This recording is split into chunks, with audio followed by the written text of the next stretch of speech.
বাংলাদেশের সৃষ্টির রহস্য।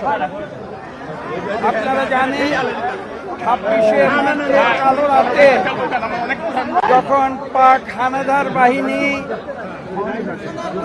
এই বাংলাদেশের নিরীহ মানুষের উপরে হানাদার বাহিনীর মতো ঝাঁপিয়ে পড়েছিল, তখন সেই মুহূর্তে এই দেশের তৎকালীন পূর্ব পাকিস্তান, সেই পূর্ব পাকিস্তানের প্রায় 5 কোটি মানুষ তখন তারা প্রত্যাশা করেছিল একটি রাজনৈতিক দল যারা নিজেদের স্বাধীনতার পক্ষে শক্তি বলে দাবি করে, তারা প্রতিবাদ করবে, সেই জুলুমবাজ পাকিস্তানি বাহিনীর বিরুদ্ধে তারা রুখে দাঁড়াবে। কিন্তু আশ্চর্যের বিষয়, ইতিহাস সাক্ষ্য দেয় তারা সেদিন সেই মুহূর্তে তাদের যে যোগ্য ভূমিকা সেটি পালন করতে ব্যর্থ হয়েছিল এবং ব্যর্থ হয়ে তারা সীমানা টপকে পালিয়ে গিয়েছিল। ঠিক আজকে থেকে 1 বছর আগে আপনারা যেমন দেখেছেন, সেই আওয়ামী লীগের স্বৈরাচারী সরকার কোমলমতি ছাত্রছাত্রীদের গুলিবর্ষণে হত্যা করে এদেশে তাদের অন্যায় রাজত্ব টিকিয়ে রাখার যে প্রচেষ্টা, সেই প্রচেষ্টায় ব্যর্থ হয়ে একইভাবে তারা 5ই আগস্ট 2024 সাল কাপুরুষের মতো সীমানা টপকে পালিয়ে যায়। কাজে আজকে আমরা এখানে দাঁড়িয়েছি যে মুক্তিযোদ্ধা দল যারা নিজের জীবন বিপন্ন করে আজকে থেকে 54 বছর আগে তারা স্বাধীনতার জন্য বুক পেতে দিয়েছিল। আপনারা জানেন লক্ষ লক্ষ মানুষ জীবন দিয়েছিল, আহত হয়েছিল, যোদ্ধা আহত, মুক্তিযোদ্ধা আহত হয়েছিল। আজকে তাদেরকে সংগঠিত করার জন্যে যে মুক্তিযোদ্ধা দল গঠিত হয়েছিল, আজকে তারা এখানে শ্রদ্ধা জানাতে এসেছে। কোথায় এসেছে? শহীদ প্রেসিডেন্ট জিয়াউর রহমানের সমাধিতে এসেছে। যেই জিয়াউর রহমান ঘোষণা দিয়েছিলেন, কি ঘোষণা দিয়েছিলেন? তিনি স্বাধীন বাংলাদেশের ঘোষণা দিয়েছিলেন। তিনি কি বলেছিলেন? যে I do hereby declare the independence of Bangladesh. এবং তার সেই কথা ইথারে ভেসে সারা বিশ্বে পৌঁছে গিয়েছিল। এবং আপনারা জানেন সেদিন তার কথার যে রেকর্ডিং, সেটা পিক আপ করেছিল জাপানি একটি যুদ্ধজাহাজ, যেটি তখন আমাদের চট্টগ্রাম কালুরঘাট বেতার কেন্দ্রের কাছাকাছি বঙ্গোপসাগরে টহল দিচ্ছিল। এবং যে কালুরঘাটে যে রেডিও ট্রান্সমিটারটি ছিল, সেটি ছিল লোয়াট একটি ট্রান্সমিটার।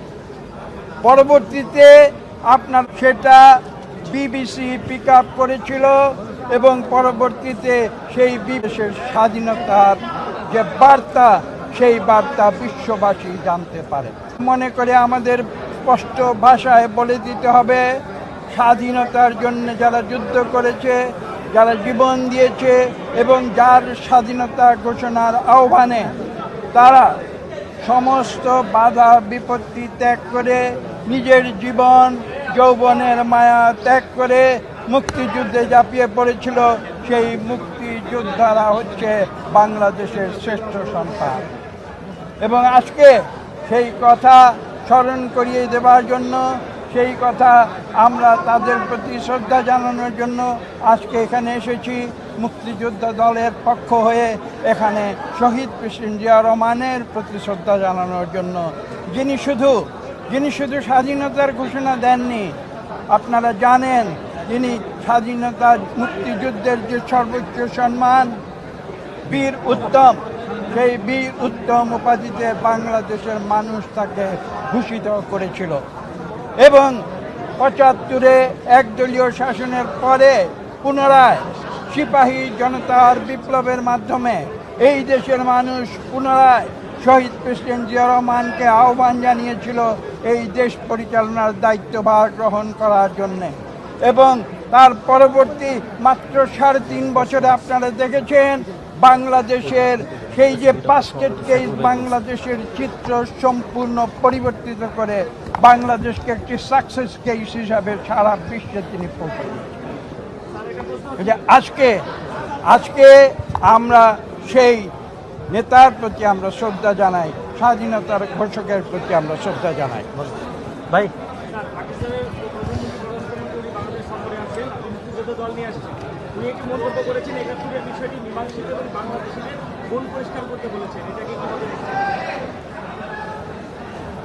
আমি জানি না তিনি কি বলেছেন, তার কথা সম্বন্ধে যদি আপনি কিছু ব্যাখ্যা চান, যিনি এই কথা বলেছেন তাকে আপনারা প্রশ্ন করছেন। আমি স্পষ্ট ভাষায় বলে দিচ্ছি, বাংলাদেশের মানুষ তারা স্বাধীনতা ঘোষণা করেছিল দুটি মূল উদ্দেশ্যে। তার প্রথমটি হচ্ছে গণতন্ত্র, তার দ্বিতীয়টি হচ্ছে বাংলাদেশের দরিদ্র মানুষের অর্থনৈতিক মুক্তি।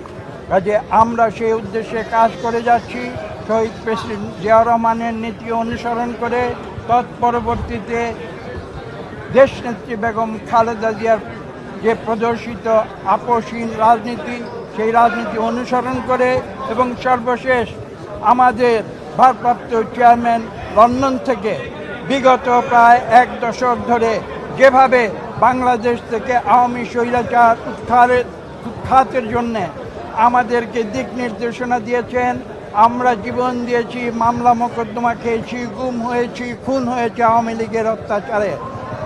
আমরা তার দিক নির্দেশনায়, তার নির্দেশে আমরা সেই দীর্ঘ 15 বছর ধরে দেশনেত্রী বেগম খালেদা জিয়ার নির্দেশনায়, আমাদের ভারপ্রাপ্ত চেয়ারম্যান জনাব তারেক রহমানের নির্দেশনায় আমরা আন্দোলন করে গিয়েছি।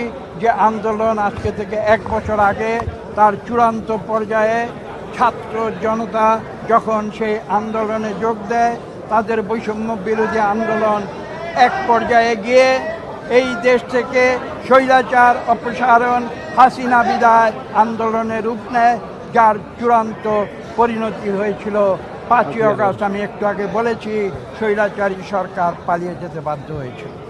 গণতন্ত্র প্রতিষ্ঠার উদ্দেশ্যে বললেন মুক্তিযুদ্ধ হয়েছে। আমরা নানা সময় আপনাদের কাছ থেকে শুনেছি যে এখনো গণতন্ত্র প্রতিষ্ঠায় নানা শঙ্কা আছে। এখন কি অবস্থা? সামনে তো নির্বাচনের রোডম্যাপ ঘোষণা, কোন শঙ্কা আছে কিনা? আর নির্বাচন ঘিরে এক ধরনের বিভ্রান্তি সৃষ্টি করা হচ্ছে। ধন্যবাদ। কিভাবে দেখছেন? যেটি করেছেন, দেখুন, গণতন্ত্রের সংগ্রাম কোনো কুসুমাস্তীর্ণ পথ নয়, এটা বুঝতে হবে।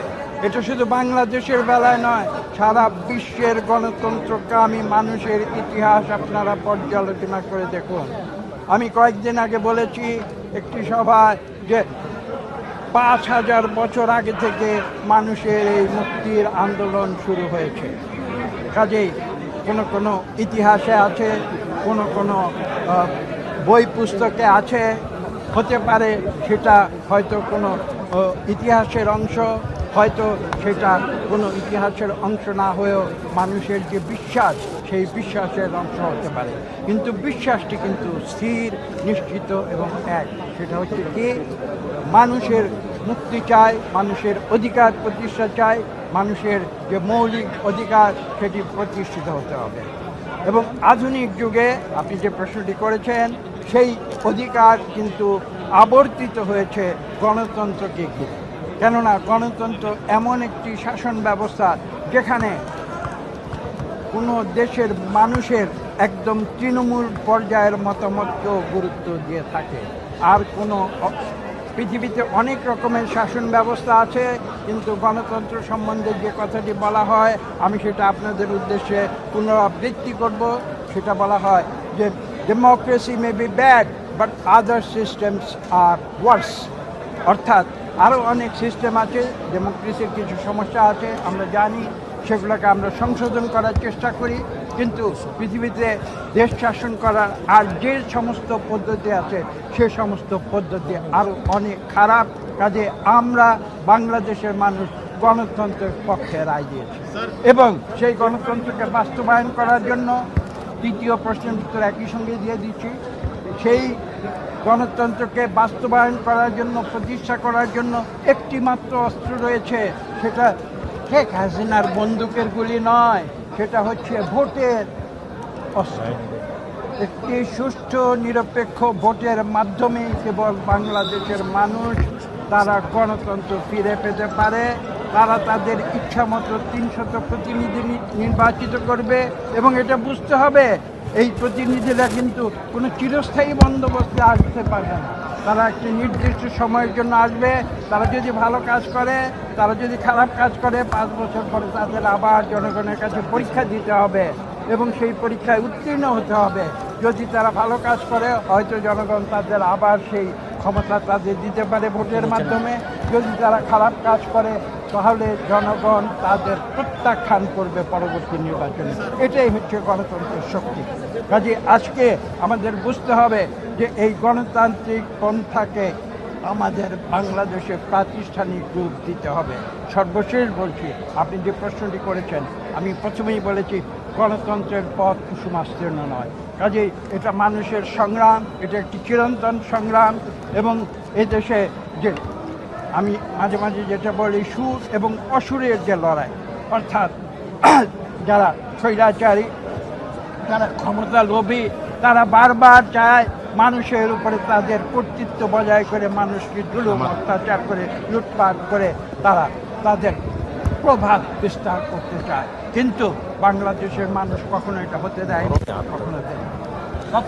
নির্বাচন নিয়ে কোনো শঙ্কা আছে স্যার? আপনারা কি বলছেন? আমার মনে হয় যথেষ্ট হয়েছে। স্যার আরেকটা বিষয়, নির্বাচনের তারিখ এই অন্তর্বর্তীকালীন সরকার ঘোষণা করেছে, এবং ইনশাআল্লাহ বাংলাদেশের মানুষ বিগত 17 বছর ভোট দিতে পারেনি। কাজেই বাংলাদেশের মানুষ উন্মুখ হয়ে আছে, তারা ভোট দেবে। 2009 সালে যাদের বয়স 18 বছর ছিল না, আজকে তাদের বয়স কত হিসাব করে দেখুন, তারা 35 পার হয়ে গেছে। তারা ভোট দিতে পারেনি। তারা বাংলাদেশের একটি সুষ্ঠু নিরপেক্ষ নির্বাচনে ভোট দিতে চায়। ইনশাআল্লাহ আগামী ফেব্রুয়ারিতে তাদের সেই ইচ্ছা পূরণ হবে।